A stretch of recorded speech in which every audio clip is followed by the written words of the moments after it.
Compact 2. Ce mot, beaucoup en ont déjà entendu parler, mais peu sauront vous dire de quoi il s'agit précisément.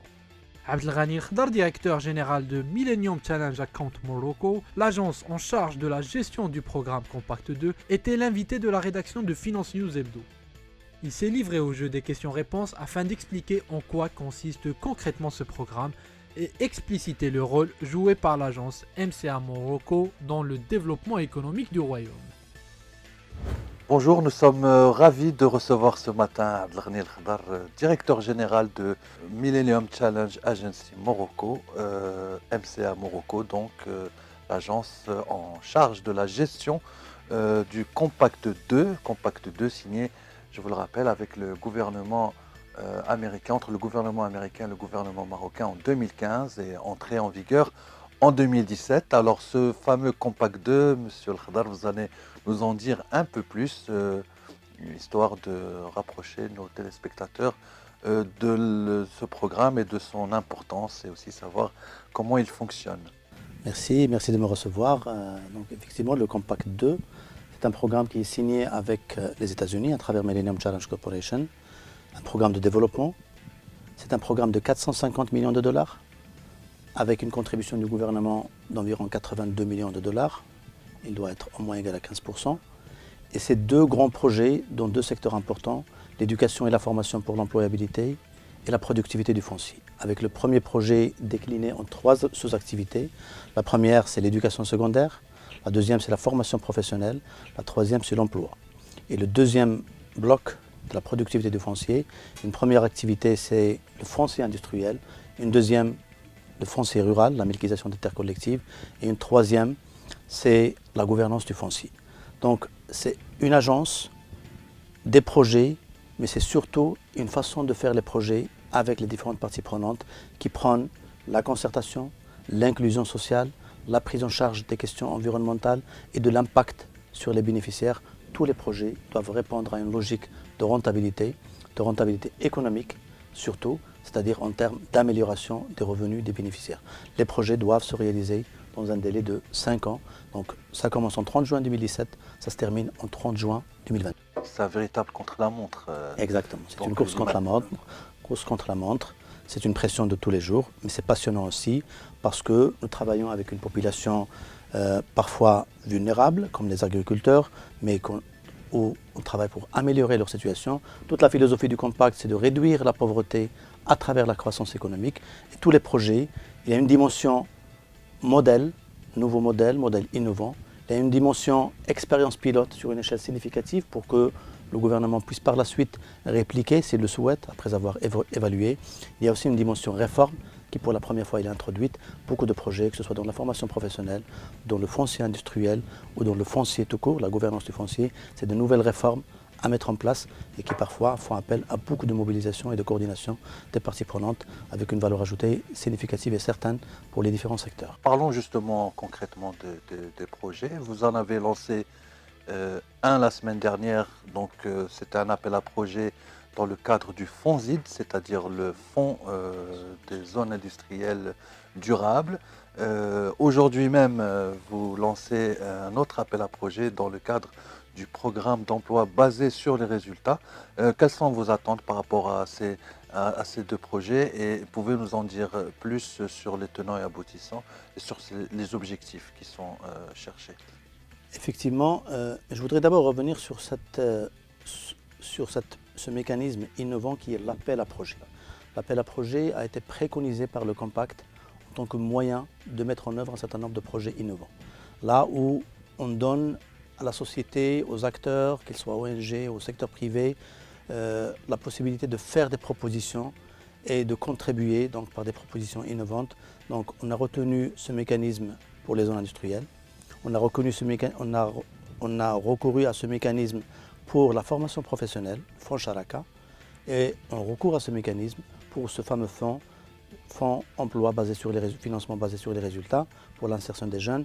Donc c'est un mécanisme innovant à travers lequel on arrive à la fin à sélectionner les meilleures propositions avec les meilleurs impacts. Donc effectivement, on vient de lancer, comme vous l'avez rappelé, le fonds ZID, le Fonds des zones industrielles durables. Et c'est un fonds qui est à la destination de l'ensemble des acteurs qui sont concernés par cette problématique. Donc les régions, les chambres de commerce, les collectivités le locales, de secteur manière privé. générale, les chambres de commerce, le secteur privé, les aménageurs, développeurs privés, publics ou privés d'ailleurs. Toutes ces parties prenantes peuvent faire des propositions. Les associations de zones industrielles peuvent faire, parce que deux dimensions sont ciblées, soit une amélioration de l'existant dans des zones industrielles, soit en termes de qualité de l'infrastructure, en termes de gouvernance, de gestion des zones, en termes de dimension respect de l'environnement, respect des normes sociales, et mettre en place un certain nombre d'infrastructures et de services de nature à permettre une inclusion de la population, à permettre par exemple aux populations avoisinantes de travailler sur la zone, aux femmes d'avoir des services à côté pour pouvoir travailler à l'aise. Donc tout cela, c'est améliorer les standards des zones industrielles existantes, améliorer la qualité de leur gestion et de leur gouvernance. Mais en même temps, ce fonds peut cofinancer de nouvelles zones, selon ces mêmes standards élevés en termes de normes sociales, normes environnementales, services rendus aux entreprises à l'intérieur des zones. On vise à ce stade de financer de 10 à 15 projets entre cofinancement et amélioration de l'existant dans les zones industrielles. Donc le fonds vient d'être lancé, les acteurs auront 4 mois pour préparer ces projets, puis après s'ensuit une période d'évaluation avant d'entamer la mise en œuvre. Je rappelle que le fonds est doté d'à peu près de 30 millions de dollars. Conjointement financé entre le gouvernement, à travers le ministère de l'Industrie, et Millennium Challenge Corporation. Et c'est d'ailleurs, le gouvernement souhaite donc capitaliser sur ce fonds pour lancer de nouvelles initiatives. C'est pour cela qu'on est en commun. C'est un fonds qui a été développé en commun, ensemble, entre les équipes du ministère et les équipes de l'agence, et où le suivi et l'évaluation et la mise en œuvre se fera également en commun avec ce ministère. Pour le fonds emploi basé sur les résultats, c'est 10 millions de dollars, je pense. C'est 10 millions de dollars, effectivement. On vient de lancer d'ailleurs aujourd'hui. Donc c'est le premier jour de lancement de ce fonds, de l'appel à projet. Et c'est un fonds aussi innovant par deux dimensions, deux aspects. La première dimension, ou le premier aspect important de ce fonds, c'est qu'il s'adresse à une population vulnérable où les mécanismes existants aujourd'hui ne couvrent pas cette population. C'est la population non diplômée, c'est les femmes en difficulté d'insertion, et c'est aussi la population diplômée de l'enseignement supérieur ou de la formation professionnelle, mais qui souffre d'un chômage de longue durée. Cette population, en général, il y a très peu, sinon pas de mécanismes qui couvrent cette population pour l'accompagner jusqu'à l'insertion sur le marché du travail. Mais deuxième innovation majeure, c'est que c'est un financement qui est basé sur les résultats en termes d'insertion. C'est-à-dire qu'une partie du financement qui sera accordée, alors les acteurs qui sont ciblés, ce sont les organisations non gouvernementales, acteurs dans le domaine de l'intermédiation et des formations qualifiantes, ou les cabinets privés, nationaux et internationaux. Ces acteurs-là, une bonne partie du financement, à la fin, sera basée sur le degré d'atteinte des résultats en termes d'insertion sur le marché du travail. C'est là une innovation qui va pousser ces acteurs à s'investir pour offrir des formations qualifiantes dans des domaines où il y a des niches et des opportunités de travail. Et les mécanismes d'intermédiation, ils vont faire en sorte que ce soit le plus efficace possible pour pouvoir bénéficier de ce financement.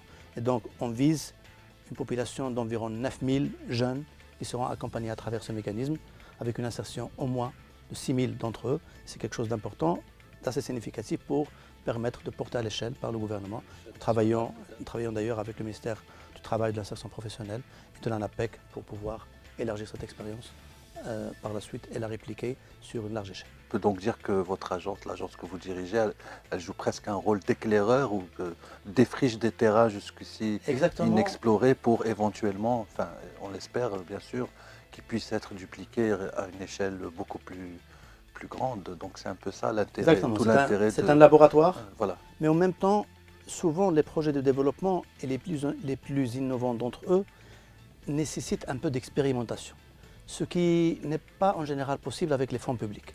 Donc la possibilité que nous avons aujourd'hui, on a des fonds à travers lesquels on peut mener des expériences, évaluer, ajuster, reprendre à l'échelle par les fonds publics à travers le budget. Donc effectivement, c'est à la fois un rôle d'éclaireur, c'est un rôle de laboratoire, de politique publique et d'action publique assez innovant. Et d'ailleurs, nous travaillons dans ce laboratoire avec l'ensemble des parties prenantes, gouvernementales, secteur privé et société civile.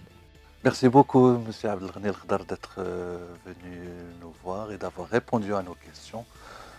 Je rappelle que vous êtes directeur général du Millennium Challenge Account Morocco.